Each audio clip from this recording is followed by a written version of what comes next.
Thank you. So good morning. Good morning. I feel like it's good morning. Good afternoon, everybody. I just have to tell you before we ever get started how grateful we are that you're here. Our biggest worry when we set this date was that people would be less concerned about what's happening as we moved away from that immediate response about what can go wrong and about this whole issue of amalgamation. And then when the appointed chair resigned, the very first text I got the next day was something congratulating us for saving West Lincoln. And I wrote back and said, it's only a reprieve. Like, people are under the impression that now that the chair is no longer in that position, that we are kind of done with things, and that isn't true. So I'm really, really happy that you came out, and I hope that you're not all here just to listen, but you're actually going to speak as well. And we're going to start this meeting as we always do. I'm going to ask you, first of all, please, to make sure your cell phone is off, and any other pagers or PDAs or anything else that you have, just so that we actually can listen to people. I'm going to say that we no longer have a podium. If you haven't been here for a while, we don't have a podium. We're all mic'd up, and there is a presenter's place. You actually don't have to stand in front of us. You can actually sit in the central chair, and there is a microphone there. And that's for recording purposes as much as anything. So once again, we're going to sort of officially start this meeting. I'm going to outline a little bit of where we are and why we're here and what we're hoping to hear from you. And then we'll get on with listening to whatever you have to say. So we start our meetings always with the land acknowledgement, so I'm going to read that now. The Township of West Lincoln, being part of Niagara Region, is situated on treaty land. This land is steeped in the rich history of the First Nations, such as Hattaway-Wendurong, the Haudenosaunee, and the Anishinaabe, including the Mississaugas of the Credit First Nation. There are many First Nation, Métis, and Inuit from across Turtle Island that live and work in Niagara today. The Township of West Lincoln, as part of the Regional Municipality of Niagara, stands with all Indigenous people, past and present, in promoting the wise stewardship of the lands on which we live. I'm going to ask members of council, are there any disclosures of pecuniary interest and or conflict of interest? And seeing none, I will mention that Councillor Trombetta is just arriving home sometime tonight. I don't know whether he's home or not home, but he's been away on business, a little bit of business, a little bit of vacation, I think, tied in. But he isn't here, but he is listening in so that he also is aware of what people have to say. And Councillor Chichok has actually a board that she has to leave and go to a meeting. If we're here for a while, you'll see her disappear, and then she probably will get back again. And but there is an important business on a board in what she's at, and so she was called to a special meeting of that tonight as well. So today is Wednesday, March 25th, and we've been looking forward to this opportunity to hear what the public has to say about the whole issue of amalgamation. So technically, right now, I can tell you that the issue of the one city or four city models are off the table at this point in time. When that was brought forward by the regional chair, who had been, again, as I say, appointed, and was relatively new in that position, they, being those four cities especially, had assumed that there were 7 municipalities that were in agreement with the four-city model. One of those municipalities that they assumed was in agreement was West Lincoln. Another was Grimsby. And so when Grimsby was not involved and was not interested, and we were not involved and not interested, that took that number down and it swayed to the other side. And so we ended up with 8 municipalities in Niagara, 8 of the 12, who were very much opposed to a forced amalgamation, as it was being referred to at that point in time, and felt that their municipalities, each of those mayors and the CAOs of those municipalities, felt that they were being extremely fiscally responsible and were doing the best they could for the residents that they were responsible to, based on the amount of the taxes that we are allowed to keep. Because as you know, all of you I'm sure, that we keep approximately 1/3 of what you pay on property taxes, and close to 2/3 of that goes to the region to provide the services that they in turn do provide. So with that in mind, and the fact that there had been from the so-called other side, no public input at all, just an assumption based on studies that had been done over past years, one as far back as 2012, another in 2015, another in 2019, and then the standing committee that happened in 2023, in January of 23. They assumed that the Niagara West municipalities in particular would be very happy to be plunked together. Well, as you know, probably most of you know, this council was not happy about that at all. And so I received that letter on Thursday from, and most of you have seen that, it was on social media, it was been in the newspaper. It was the original letter from Chair Gale, who was asking each of the mayors within a 12-day radius to get back to him with whether we were in favor of a one-city model, in which we'd be like Hamilton, one big city of Niagara, or a four-city model. And we definitely knew from 2023 that we did not like the one-city model, that that would not be the best thing for West Lincoln. And so at that time, our decision at that standing committee was that if the province forced us to do something, that our preference would be to work with our neighbors. But the fact that we were opposed to a one-city model did not automatically mean that we were in favor of a four-city model. And that was a sort of a wrong assumption, I think, on the part of those who were really looking at it this time around. Ultimately, one of the things that the 8 mayors have committed to is making sure that we hear from the members of the public. And so knowing that that was something that was our desire, we decided that we should hold a meeting. Unfortunately, with last week being March break, we were worried about people being away who wanted to take part and that they would feel that they had been left out if we held it in March break. So tonight was chosen. At that time, we had no idea that it was going to continue to blow up more and that Chair Gale would actually resign or be asked to resign. There's still a story about what's going on with that because we really don't know what those circumstances were. But he's no longer in the chair.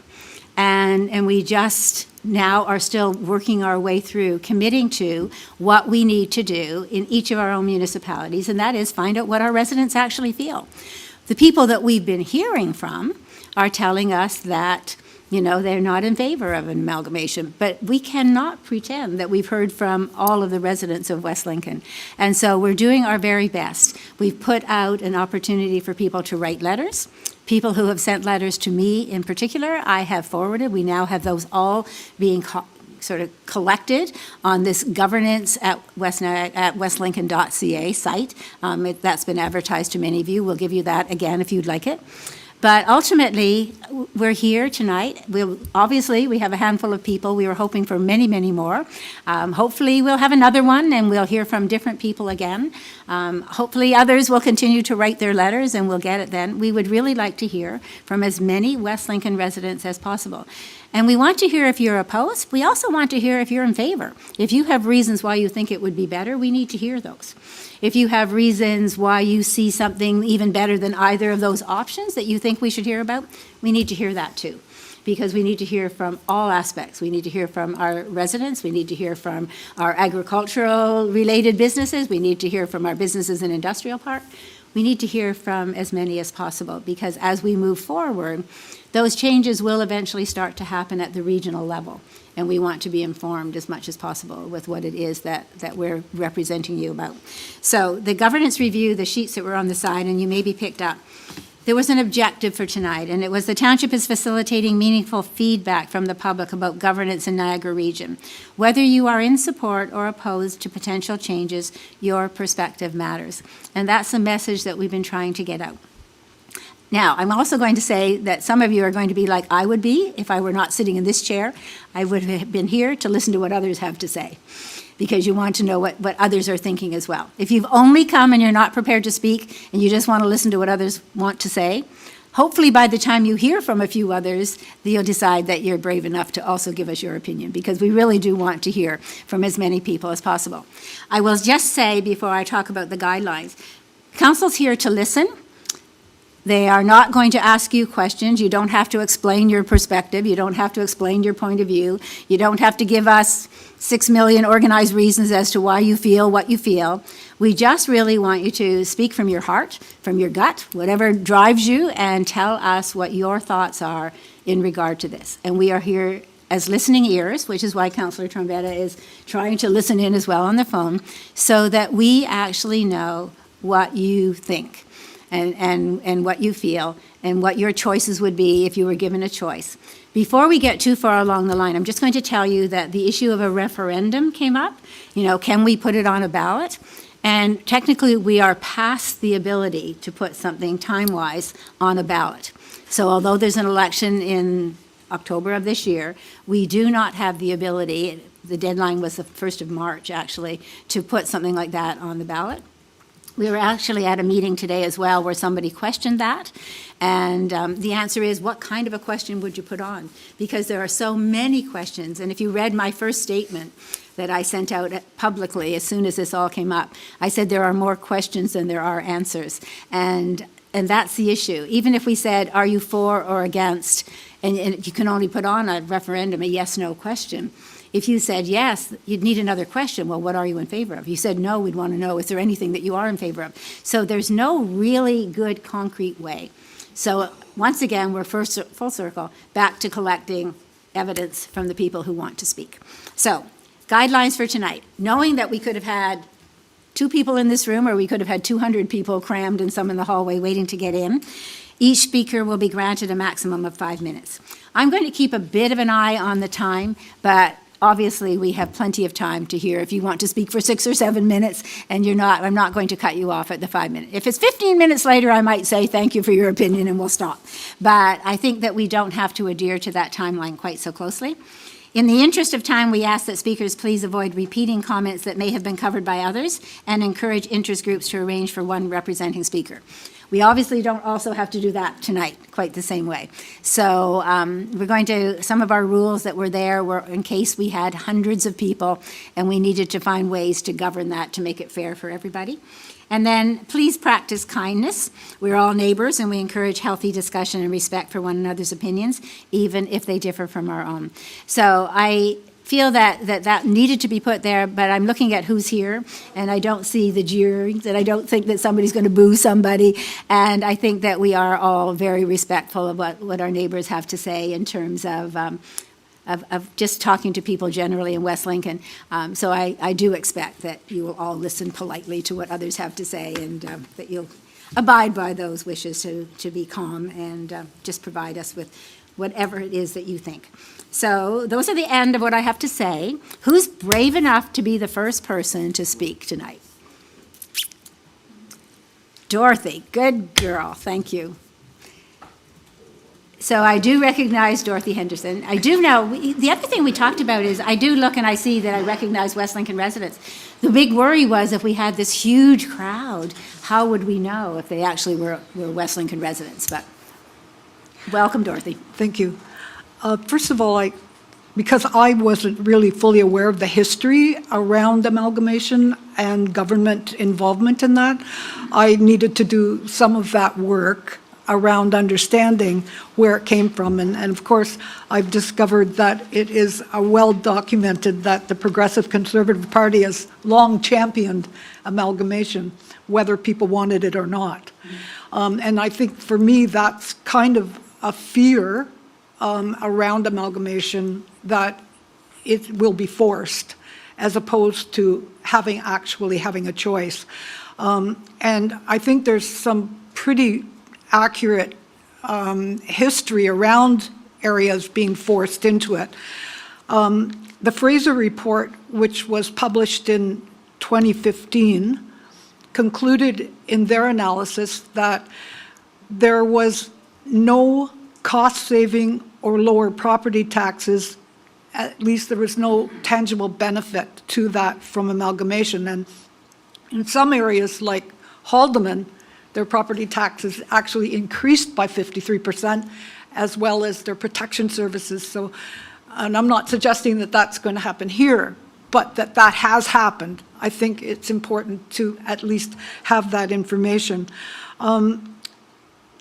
Of course, the PCs came into power with the common sense revolution, which included vaguely suggestions about amalgamation of municipalities, that there was too much government and that we were over-governed.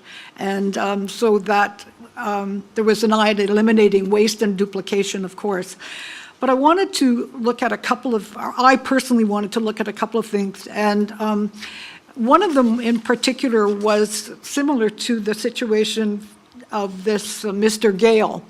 And it actually occurred down in Chatham, Kent. And the appointed councillor, whose name was May Boone, was brought in because the Kent and Chatham people couldn't come to an agreement. And so they were given, shockingly, 5 days of meeting, and each municipality had 1 hour to provide recommendations. And at the end of the meetings, he presented them with a draft, which was a streamlined two-tier or a unicity model, and which called for complete amalgamation and the dissolution of the county government. 21 of the 22 municipalities disagreed with the unicity. He legislated it, regardless of what the local government wanted. And so they were stuck then with this conglomerate and not having any county voice. And that's, for me, is the fear of this whole government thing, that there won't be an allowance for the voice of the people. And I know people who were involved with the Hamilton-Wentworth amalgamation, and particularly in the Dundas area. They were very vocally opposed to that, hugely opposed, and they weren't heard at all. And I've talked to people who say it doesn't make any difference what you do or who you talk to. If they want to impose it, it's going to be imposed. So why bother? And of course, I mean, I think personally that municipal politics is more important than any of the other levels because it's our lives. And that's actually the impact. So for me, I look at the Niagara region and say, how do we, because we're going to have to do it, or they're going to force it on us. I mean, we're going to have to look at some kind of model that will work. And so then it has to be, what are the characters or the characteristics of each particular area and what they bring to the whole of the region. So Niagara-on-the-Lake is like night and day to West Lincoln and Niagara Falls and Fort Erie. And so basically, how do we, my question, I guess, or my concern is, how do we respect the integrity of each of those areas and allow that character to be acknowledged? So in West Lincoln, if we get stuck in a large group, then we get lost.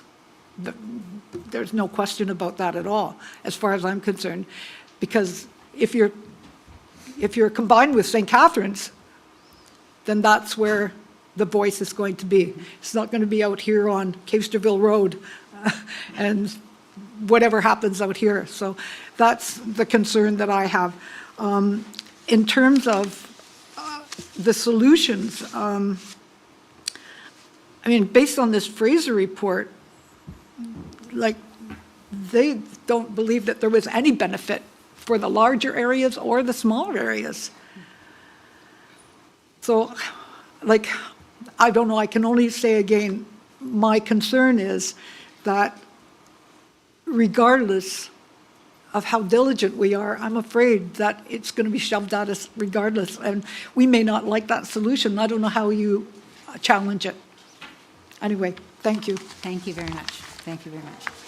I will just say, we're not going to weigh in, but I'm going to say that some of the concerns that you've expressed are the very concerns that brought us to the conclusion that we did.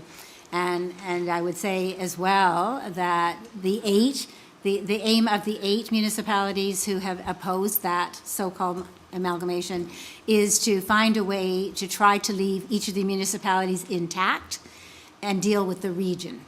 So if each of the municipalities remains independent and does what they can, and then we figure out a way, and there are no easy solutions there either.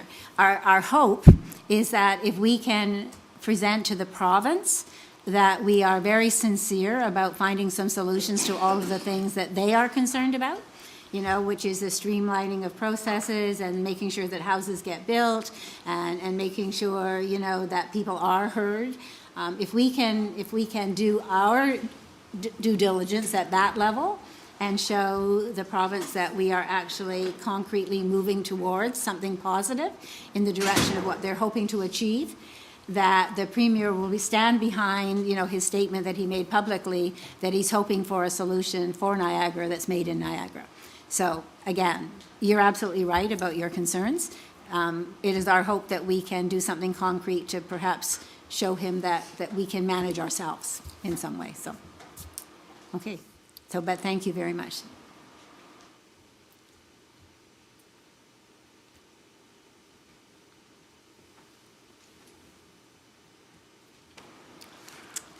Hi, it's Kathy Wyburn. Thank you, Kathy. And first thing, I want to say with appreciation, the opportunity for people to be able to come and make their feelings known. I found out about this very last minute, so hence I'm very well prepared, ironically. However, when first was announced and there was talking about this, there was a lot of discussion, and I've talked to a lot of people in my own neighborhood and that sort of thing. And I think one of the things which was really put in there is the waste and duplication. But for us, there isn't a lot of duplication, I find. We are a very unique area. We already are a whole bunch of hamlets being covered and really stressed out, as far as I'm concerned, for full representation of just our hamlets.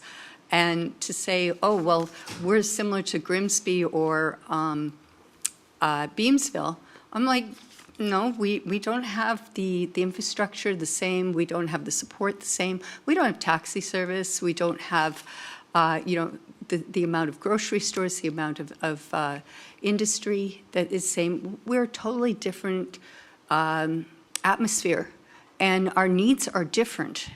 I find if you were going to lump us with someone, I'd say we're closer more to Pelham than we are to being the way that they're kind of directing us to. And certainly in Niagara Falls and St. Catharines, again, we don't have a lot of overlap with.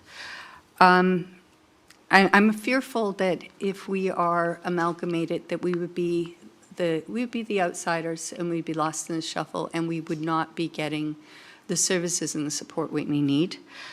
The other thing is, I want to say that the region itself, I find there's a lot of waste being done by region. I've seen from being here in the town 3 times at the road going down for water, the pipelines, has been dug up. Why? When I questioned it the first time, and it was like, why are you putting in these tiny pipes if you are wanting to forecast for growth? And it's not planned for what are we going to be or where are we going to go. It's, well, this is what we're at right now, so we'll just build this. And I'm like, if you want to streamline, how about let's go for our cost savings on the things that build things properly the first time and put a little bit more investment into something for the future. And maybe having a little more reined back of input from the municipality on these things and sharing these insights and saying, well, hey, you want to have, I look at the part of, what is that, the east side of town, west side of town, right? WeeStreem, is that the one you're looking at? Yeah, I'm trying to figure out which direction I'm at right now. The west side of town being that we've been held back on development for how long, and it's been region. And, poor planning, poor execution of, your proper steps, and of course input back from us to say, okay, this is where we are taking in direction, let's work together. And it's sometimes overlooked. And I'm not laying blame. I'm sure there's very good people there as well that are trying to do the best. But we've got a lot of policies and stuff that, then the red tape that needs to be removed in order to make things work better. So that's my fears, is that, if I look at the meetings that we have here and the great conversation, the input, and I'm like, how are you going to have those types of input if you're now representing this huge area? So, and thank you again. I will have a letter for you. Okay, good. Feel free. And anybody who's spoken tonight, if you have notes that you want to leave with the clerk, that's fine, or with our director who's sitting at the table closer to you, that's also fine. But if you've spoken and you, you've just used jot notes and you want to put that in a format, we really would appreciate that too, because then that adds to this file that we're building. At some point in time, everything that everybody has to say, whether in writing or the notes that we're making about what people are saying, will be what we then submit as, okay, we have, had this input session, on such and such a day, and the second one on such and such a day, and whatever, and these are the emails, and these are the comments that people have made, and hopefully we have a big, thick file that we just, have that we can say that we've actually heard from our residents. So that is the goal, ultimately. So please do feel free to follow up with that. Thank you. Somebody brave enough to go next?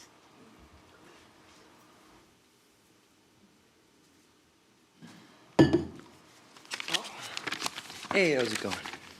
Good. I wrote in case I run out of time, but we're not being formal We're on not so time. worried about time, but just tell us who you are so that everybody is aware. My name is Sean Lampman. I'm on med leave. I'm an EA with the DSBN. I'm waiting for spine surgery. I am against amalgamation, both the 4 and 1 city models. I'm against weighted votes at the regional level, and I am against the shrinking of council. The main metric that they used to bring up the conversation of amalgamation was the 6.3% tax increase this year. But when you look at it, 4.4% of the increase was for the police budget, which is regionally mandated. So that cannot be changed by amalgamating us. So their main argument for it doesn't make much sense. If you don't factor in the police budget, a 1.9% increase is very low, modest, especially to cover increase in service costs. And I have a bunch of jot notes here I'm going through. I've thought about this a lot. Don't feel rushed, Sean. We're just willing to listen. Thank you. Look over your notes. In previous amalgamations, taxes rose as much as 50%. And they rose in rural and suburban communities that didn't get the higher service standards that they were paying for post-amalgamation. For example, under a 1 city model, we might be paying for regional transportation, but West Lincoln doesn't have a bus, we don't have a complete bike network yet, and we don't have any train infrastructure, so we would be paying for transportation that we are not being provided, which I don't think would be fair.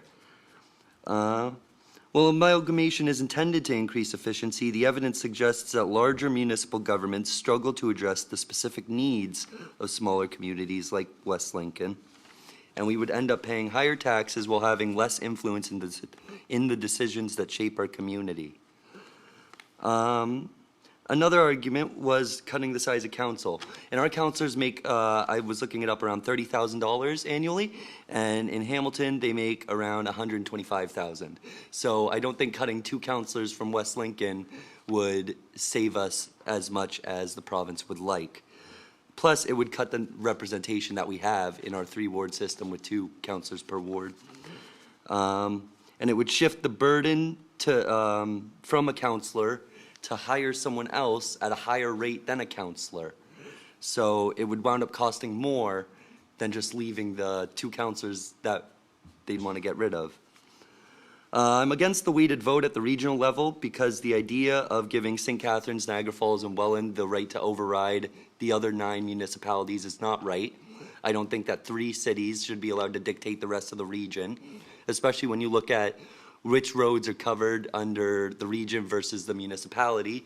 And you say, okay, well, the region covers the regional roads, but if we were amalgamating the municipality, the road system too would be amalgamated.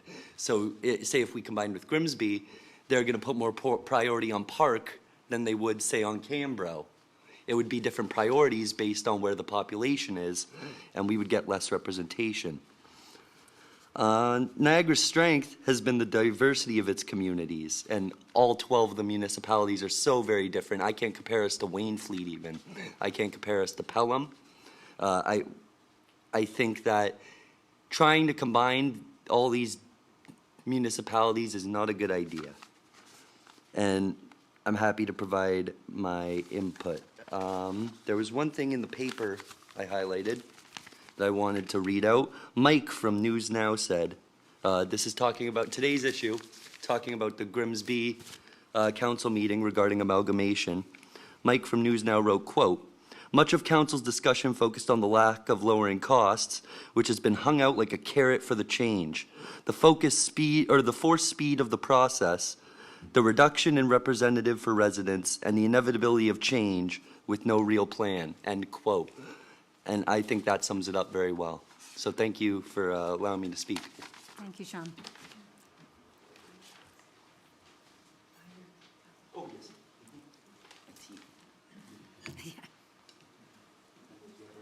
I don't know if it has something good in it, like, good hot tea or something, maybe we'd all be ready for it. Okay, come on in. So again, I know who you are, but would you just tell the members of council, please, who you are? Bev Johnson. I'm here to talk about the villa, the new building that they're putting up, and I'm quite interested, is the Niagara Regional involved in that building, or is it just the Smithville? The new building at the Legion? Yeah, The Region has a stake in that as well. they have the say. They do. So in fact, at the lunch that Councillor Chichak and I were at today, the commissioner of the region, we were talking to her about that project. So they are involved. They're not leading it because it's not 100% Niagara Regional housing, but some of the units will be, as the others are, involved. So I'm presuming your question is what happens to that if there's no longer a region?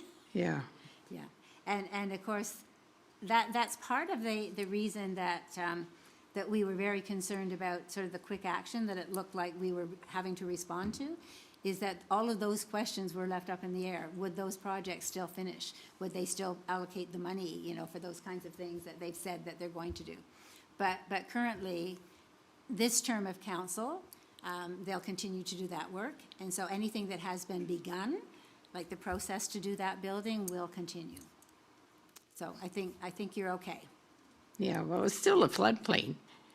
Like, the flood comes right over there, and like I say, Okay, but the envelope that they've chosen to put it on, I mean, I know this year we saw the water come up really high on so many things. And in fact, we've heard from lots of different residents about how close it's coming up, people who live along the creek. We've had a very harsh winter and a very odd spring, winter mix of weather. And so with the rain that we've had and the snow melt, the floodplain obviously is there. But they move that envelope where they're going to build back away from any dangerous areas as prescribed. So I think it's okay. yeah, because like I say, it's going to be a mess for us. The senior, everybody's against it. And I found that was sneaky to not say anything when it first started. We didn't have a chance. And the same thing is that the township let those people build that 3-unit, on Hill Street. And that was a mess. I mean, So any new builds, I mean, I don't know if you get out and about, but any new builds, there's a mess to begin with. And I will tell you that that's kind of been ever thus. John and I were the first house in our subdivision 50 years ago. And we lived with that mud mess while that subdivision was built up over the next 3 years until it got built out, because they didn't finalize the roads. At least now, we have them put in the road first, and then they continue to build. But years ago, it was very different. So I think the spring of any place, it doesn't matter what the city is, what the town is, if you're looking at any construction projects going on, you're going to see a mess no matter what, until it reaches a certain point, or until things at least dry up enough that they actually can brush up and clean up appropriately. But, so this is meant to be a talk about whether what your feelings are, not about that particular thing, Bev, but although I know that you're worried about where that fits in the grand scheme.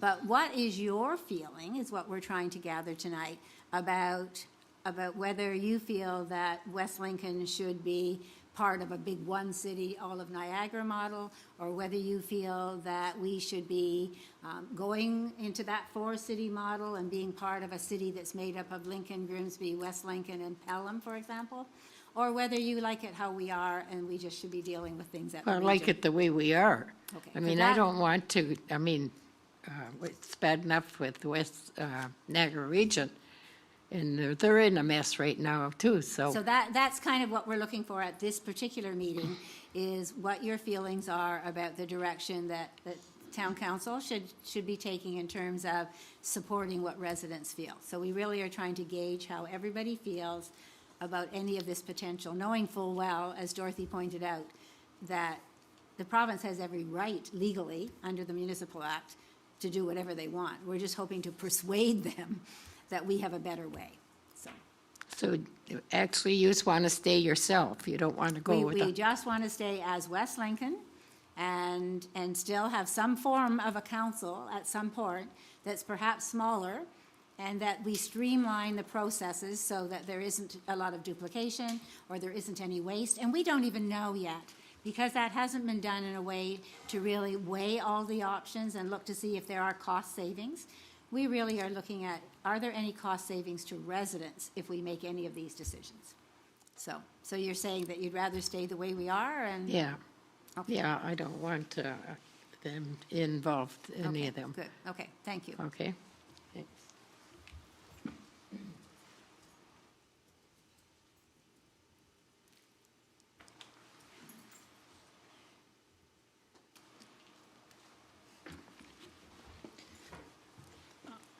I wasn't going to do this. I know you weren't going to do this. I wasn't going to do this. I was addressing going that to I come was and hoping- listen to you and drink some water and leave. I'm John Smith, believe it or not. Yeah, it's not an alias, but I come as a former resident and taxpayer of Hamilton, and we left Hamilton 5 years ago, and we decided that Hamilton lost what we thought Hamilton was, because I lived there for 45 years, and in Westdale. And we thought, Hamilton was where we wanted to raise our kids, and we're going to be lifers. And when we decided to move, my neighbors were royally ticked off that we didn't tell them we were going to move. And then I said, we're moving to Smithville. And they said, well, what the hell's in Smithville? There's nothing there. I said, I don't think you're right. Now, we've been here 5 years now, and Hamilton never offered me what you offered me. A couple of neat things have happened. The optics of living here compared to living in Hamilton are off the map. This may not seem big to you people, but my gray box disappeared, blew down the street. And I was like, I don't know what to do. So I called up this building. They said, come on, get a new one. That never happened to me in Hamilton. I know to me, it's a big deal. I needed something notarized, so I called up this building, and some nice lady, I can't even tell you who she was, met my wife and I at that counter, and she said, don't worry about the fee. She notarized something from my aunt's will.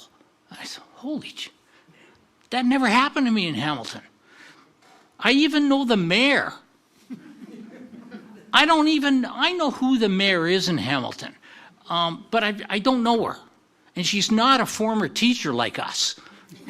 We have to stick together. Indeed. It's just that the optics of living here are pleasant. And if we have to increase, because bigger's not better, I don't think. And even my counselor, I voted for Greg. He lives like a 9-iron shot from my house. He may not know me, but I know his house. I don't know who my counselor was when I lived in Westdale. It was just too big, too busy. And it was awfully embarrassing to my friends that lived in Dundas, and my friends that lived in Waterdown, and my friends that lived outside the city, the downtown city. If Hamilton messed up, then everybody messed up. I don't want to ruin the optics of living here. Now, purely selfish reasons, we moved here. The taxes, my property taxes were cut in half. So was the size of my house. Maybe that's, but it was so much nicer that I could actually afford to live here. And it didn't, when I lived in Westdale, people went, wow. But I lived there for 45 years, so what? It didn't mean anything to me. But when I say I live in Smithville, and I volunteer for this, and I volunteer for that, and I'm in charge of the parking at the fair, that's big stuff to me. The optics make it. So if you, as councillors and a municipal government, can get together and keep the optics, that's going to really help me. And when I tell people I live here and they say there's nothing here, I can slap this in their face and say there's a lot here. You just have to open your eyes and see it. That's all I have to say. Thank you, Thank John. you. Thank you, John. Oh, geez. I think that probably most of the people in this room feel similarly to how you do. I think, although we aren't going to comment specifically, I will say that as somebody who grew up on Hamilton Mountain when it was like living in a small town, that was our reason for coming out, because Hamilton was already changing beyond what we wanted for a family. And at that time, we thought we'd move back. But I will also tell you that going to Hamilton Teachers College in those days, those people who lived in Westdale were pretty uppity. So kudos to you. They think they were. I'm glad you saw the Thank other you. side. Thanks for coming out. Okay. Anyone else then who wants to? Oh,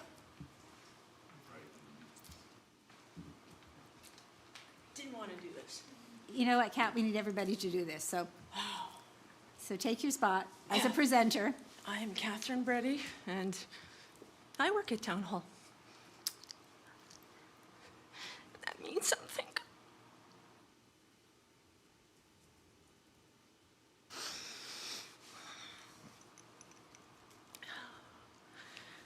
I grew up in Montreal, Quebec. I couldn't tell you who the mayor was, couldn't tell you who the councillors were. Left there when I was 19. I went to Brantford, Ontario. Couldn't tell you really who the mayor was, didn't hear such great things at the time. Left there, went to Grimsby. Grimsby, same kind of thing. I had visited West Lincoln, Smithville, when I was 6 years old the first time. I went snowmobiling, where Turkstra, across from Turkstra, there were no houses. There was nothing. It was a beautiful community. Now, working here, I know these people. They come to get a gray bin. They come to pay their taxes. I know that gentleman. I know that gentleman. You're not going to have that if this happens. And I think they're losing something huge. And people need to connect to people because we're losing that too much. And that's all I got to say. Thank you, Kat.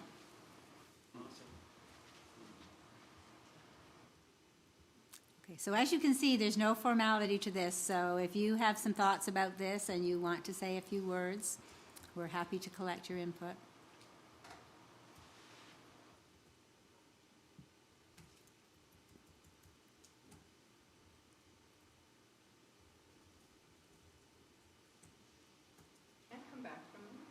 Sure, Kathy. You know, I will tell you that we realize that within this time frame that there will be some people who would have had difficulty getting here at this time. So I'm assuming that there might be people trying to come in thinking that this is still ongoing. So those of you who are still sitting there that just came to listen, we really would like to hear what you like about the ability to keep things the same, or what you think, if you think that something should change. This is really your opportunity to do all of that. But go ahead, Kathy, you're back at least in the seat. I just want to point out one thing about when we look at, they said, oh, cost savings, and, you know, what did it produce? And I look at the city of Hamilton, and I see an increase in poverty. I see an increase in homelessness. I see a lot of community services and community involvement lost. We look at the downtown core, which used to be, when I grew up, the Barton Street, that whole area, being a booming, safe, amazing place. And now when we drive through it, it's empty places. It's somewhat unsafe to be in there. And I want to point out that one of the things that we lose when we go to these large models is we lose that making sure and keeping things in check. If we have an issue, it's dealt with, and it's close to home, and so we're not seeing the homelessness, the poverty, and that sort of thing. If we have any issues, we're bringing it forward and we're dealing with it in the community. And I think that's something that gets lost when we start going to these large models. So when you say, oh, we've got cost savings, at what cost is it costing us to have those savings? So just bringing that forward. Thank you. Thank you. Does that tweak anybody else into thinking that they should say something?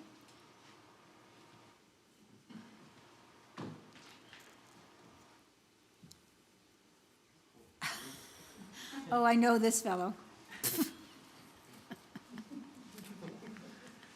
I hope I don't get hammered while I'm up here. You might. For anybody who might not know, this is John Gannan. Recognize the last name? Okay, I'm totally against amalgamation. I've yet to hear why this Conservative government is pushing this. They say that it is not for money purposes. After looking at places like Hamilton and Toronto, the costs have actually spiraled with amalgamation. However, I would like to see better efficiencies in the region. I'd like to see the police budget as a separate entity from the region's budget, similar to what Sean said. And this budget should not be on assessment, which it is right now. It should be put on police calls and time of use. Be a little fair to the rest of the residents in Niagara. I can see the province pushing water, and this is the main thing I had already sent a letter in, but I found out some other information about water and wastewater. There is a big push on that to stand alone. However, this only leads to privatization. In Aurelia, they did this, and now that it's privatized, the residents are paying 100% more, according to a report I read. So, thank you, and thanks for not hammering me out.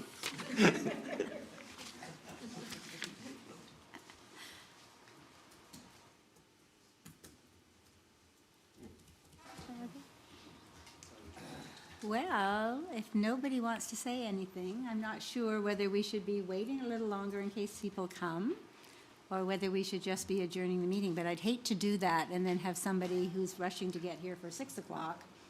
So Could we consider maybe like a light recess? we could take some time. And maybe some of you will feel a little braver and decide that you could actually add some input to this. I can't tell you how much we appreciate those of you who are speaking. Are you getting somebody getting brave over there, Jess?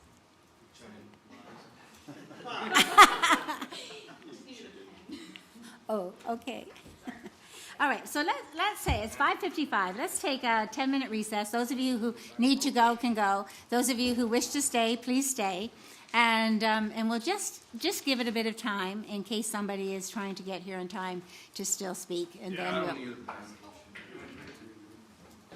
Okay, you need to come to the next one.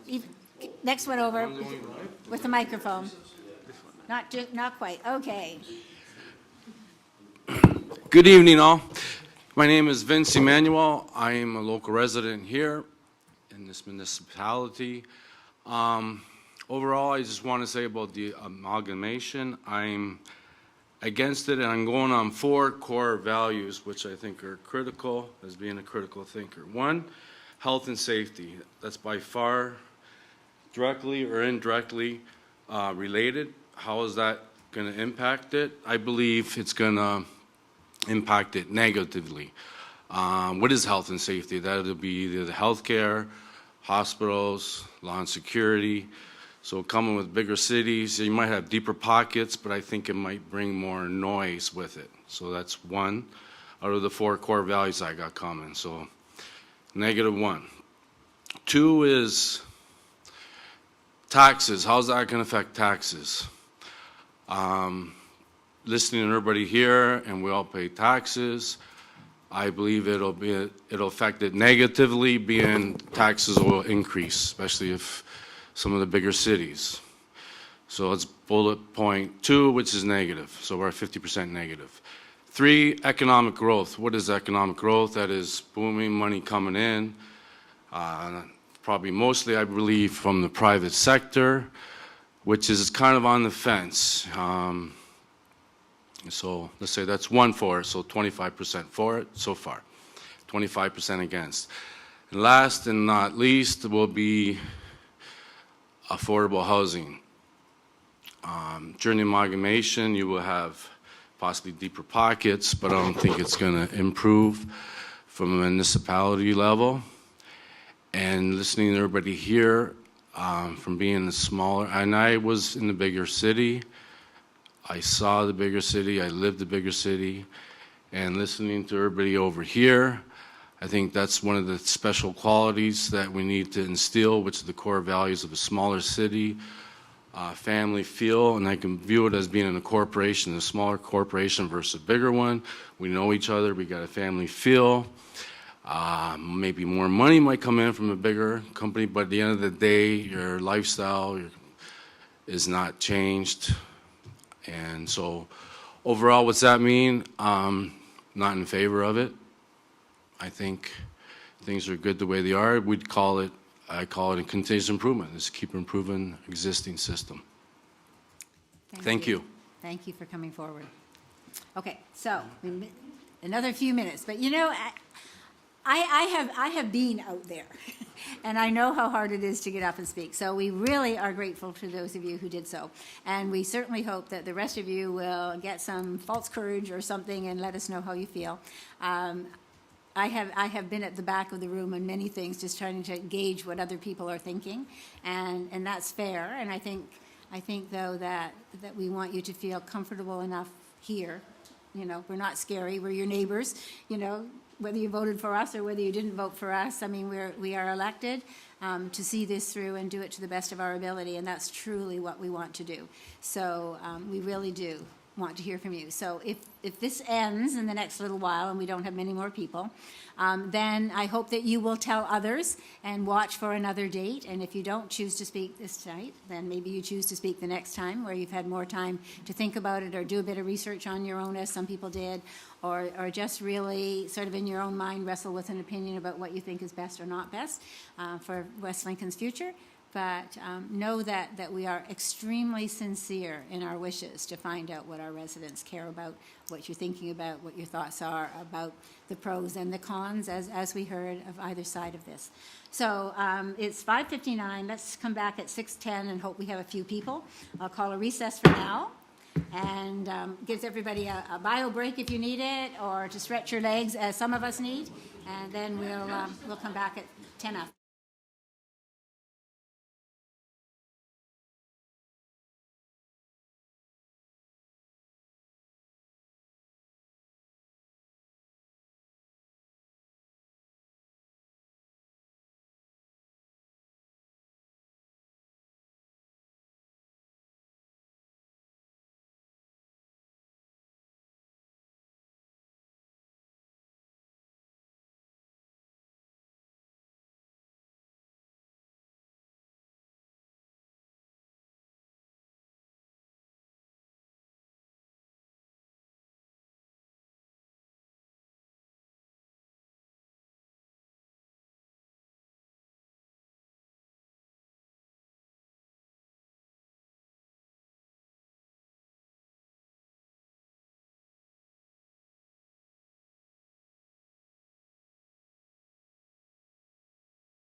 back live, so thank you for your patience while we recess for a short while. Some of the people who did already speak left because they have had their say, and we have their contact information. I will point out that we have received about 32, 33 emails from various people. And some of the people who did leave, who didn't have notes to leave with us, have promised that they will send that information in writing as well. So we didn't seem to pick up too many new people, but I'm going to ask if there's anybody now in the audience who does wish to speak this evening. Okay, come forward, please. And you just need to tell us your name. Sorry. Hi, I'm Emily Fow. I also didn't think I would come up and talk, but hearing other people talk earlier today, saying that they're from Hamilton, Ontario, I relate. I was born and raised in Hamilton, and I've been here for about a year and a half. I'm against amalgamation, and I agree with, like, if it's bigger city, like with a big city, like, I didn't know that, like, I know who the mayor is, but, like, I didn't really follow much. I didn't really go out much. Like, I think moving to Smithville was a safety thing. And I tend to go out more. I've enjoyed the Legion, enjoyed line dancing. That's something I wouldn't really have done back in Hamilton. Again, like when everyone else was saying, like, you know the people here, and it kind of relating to Cheers, everybody knows your name. I had more, but yeah, I think that's like, and it's like something, you're doing something right, like everyone's very welcoming, and I think like that's why people are coming from Hamilton and like other places, because it's a welcoming community, and I think it should just stay the way that it is. So thank you. Well, you know, we've had residents stand up and talk who've been here a long, long time, so it's also good to hear from somebody who hasn't been here as long, so thank you for that. Oh, thank you. Right. And I'm not seeing anyone else that hasn't already spoken. So I will just end by saying, again, we thank you very much for taking part in this meeting. I also will say that we do plan to hold another. So if you are talking with your friends, talking with family members who also might be West Lincoln residents, please encourage them to provide. It doesn't have to be very fancy. It doesn't have to be well-researched. It really is just, we just need to know what people actually feel and how they deeply feel about the community. I think we need to know, as your members of council, that as we are fighting for what we believe is important to you, that it really is what's important to you.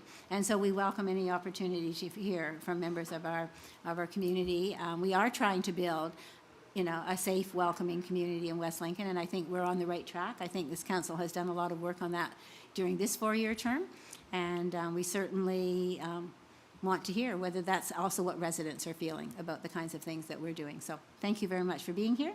And since I don't see anyone else, and I think that we're probably pretty much done, at 6:25, I will adjourn this meeting.